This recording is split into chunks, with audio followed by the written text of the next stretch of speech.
I was volunteering at the time as part of the Eco-Socialist Working Group of the Democratic Socialists of America, and along with a small group of people who also see the grid and the utility system as an important site of struggle, we put forward this idea of contesting ownership over the electric grid. There was a lot of anger about the electric grid and a lot of anger about the utilities and about Con Edison.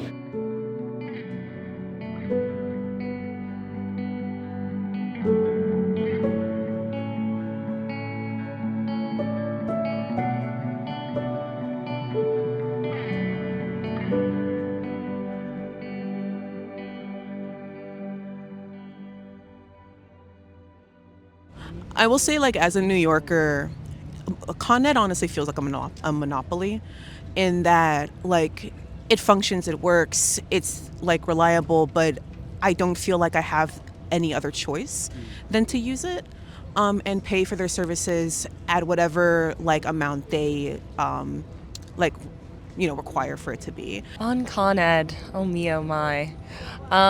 Can't escape it. We have to use it.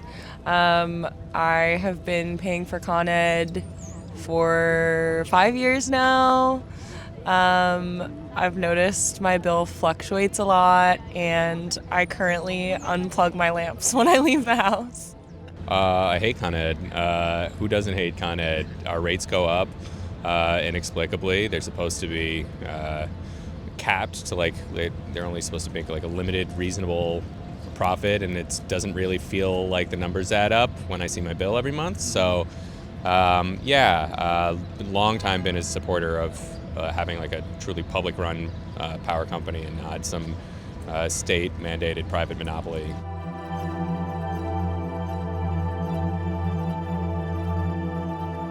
There are two kinds of charges that show up on your electric bill every month. There are the supply charges, how much it costs to generate power and the power supply that you're using. And then there are demand costs, and that is both the upkeep of the grid itself, but then there's also the return on equity. So Con Edison makes a profit essentially by building more stuff, but it's a model that isn't really suited for a moment when you're trying to conserve and be more efficient with the electricity that we are using.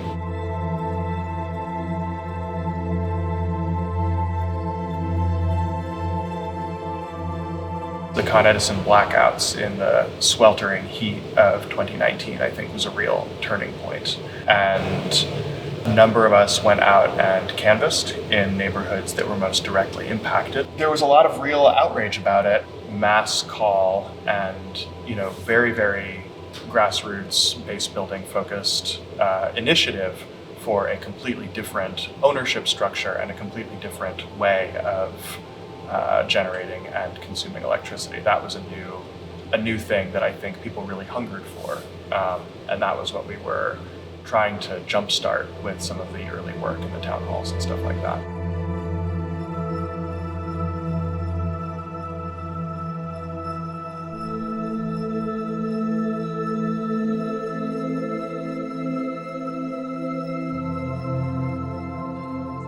It has been estimated, I think fairly accurately, that there are outstanding some 13 billions of dollars worth of electric utility securities, and that the substantial control of this total is vested in the hands of the owners of less than 600 millions of the total.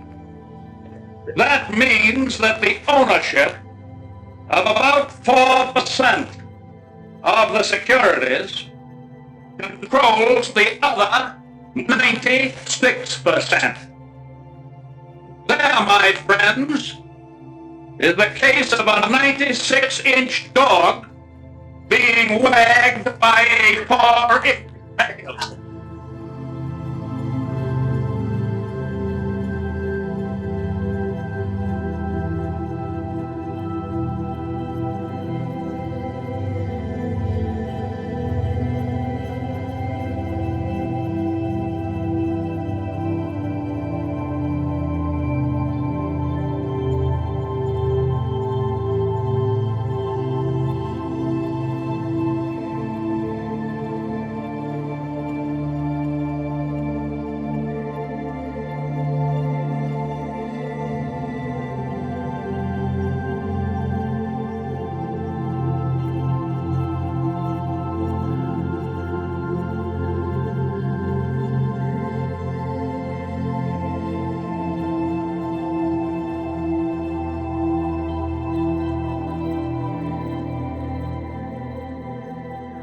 where I grew up was an area where there was sort of large-scale deindustrialization in the 90s. It was sort of right along the Hudson River, and there was like a paper mill that existed there that gave people opportunities for a long time, and by the time I had grown up, that had gone away and nothing really was there to replace it. And I was fortunate in an area with a lot of poverty that I did a little bit better because my dad had a union job in the building trades.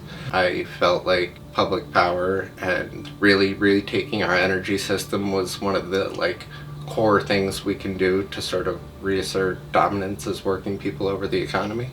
And so I just kind of learned everything that I could about how the energy system works in New York and across the United States and across the globe, and have been sort of involved with it ever since.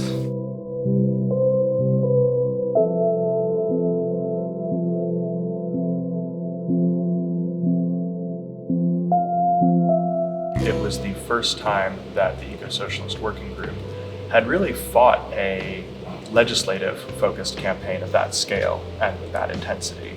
We built the Public Power New York Coalition, which still exists and is still doing really good and really important work. These organizations eventually became a really important part of the Public Power New York Coalition and meant that we were able to wield power at the state level, not just the city level. There was a aggressiveness, I think, that was really important to the overall strategy, where we were not afraid to really escalate.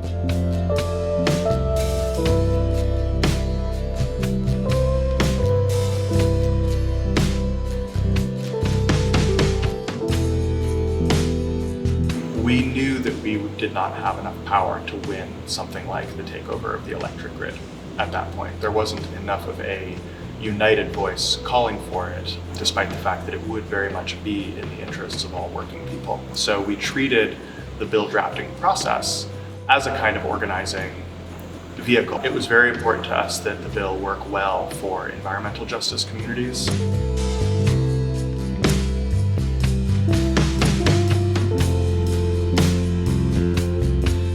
By accelerating the shutdown of the peak power plants, which are a legacy environmental injustice in the city and something that organizers on the ground in those communities have been fighting for decades in some cases. It was very important to us that the bill lower electric bills and lower the supply costs. It was important that it worked for organized labor, so we made sure that the projects stipulated in the bill would have absolute gold standard labor conditions. By doing so, the hope was to foster and cultivate a kind of realignment of climate politics in the state, so that the frame that politicians and the media use when they talk about climate politics and talk about climate measures, it's this kind of idea that, well, this is nice and all, but it's somehow ancillary to larger questions of economic justice. We really wanted to use this as an opportunity to organize a much broader segment of working people in favor of policies and interventions to protect the climate.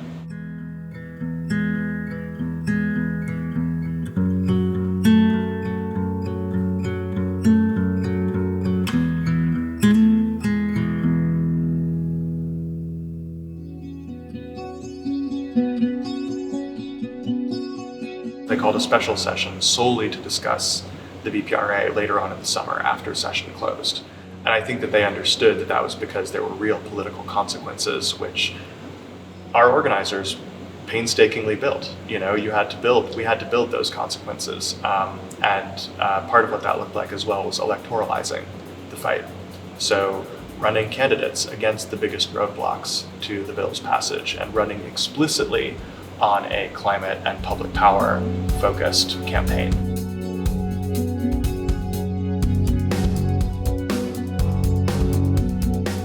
Good protest and direct action is a choreography. You have to discuss it. You have to visualize it. You have to rehearse it. You have to try it out until there's some kind of a sense of muscle memory, the way you would learn any kind of exercise.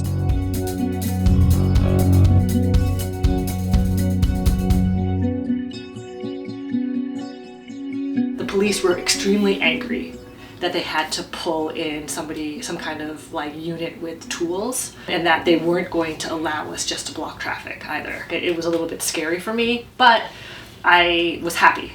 I was happy to be part of that. We do actions to get attention from those in power, but we also do actions to get attention from those who can help us build power. And I think it was a great way to get people excited, committed. Like, I know people who are reaching out to me, telling me how upset they were to see me getting cut out of there. So it made people feel a sense of ownership and care about the fight, which I think is really important.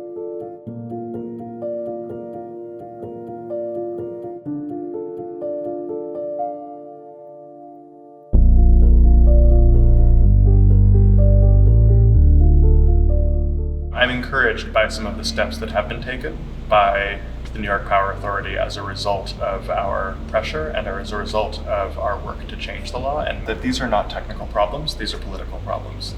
Like, there's no reason why we can't do this. I've seen this line get thrown around where you have to make sure that what NYPA is doing is financially viable.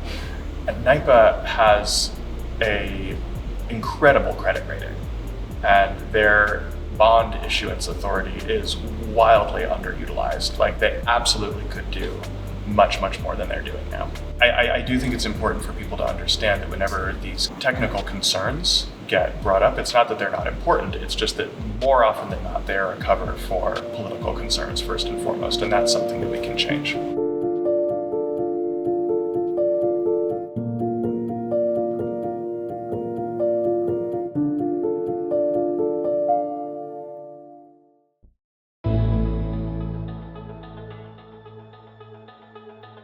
In 2021 is when we had this mass arrest. Like, I can't draw like a causal arrow between our actions and the law passing, but we know that they were, we'll just call them contributing factors, right? Part of a broader movement that culminated in legislative success. A lot of this dies down with the war in Gaza. Left-wing energy shifts towards an anti-war movement, towards fighting for a ceasefire. And it's not that people stop caring about climate change, but even the people I've talked to who are climate activists, first and foremost, they really shifted their energy towards Gaza. So a lot of the repression around protest was really focused on Gaza as well. I think they're linked. War and peace in the Middle East and moving away from carbon and petroleum, they're very linked, but they're not necessarily explicitly linked in our politics. I think they're related to like the necessity of this exploitation of petroleum deposits in this area that's being politically made unstable by the West, right, by imperial powers. And once you kind of scratch the surface behind it, you see just how much we've made the world physically unsafe for so many people, just so we could consume in a way that makes us also not safe, right? It makes us not safe from weather, it makes us not safe health-wise, it makes us not safe in terms of like pollution. Making these explicit connections, I think, is the important next step, right? Like, our anti-war movement must be a movement for fighting climate change.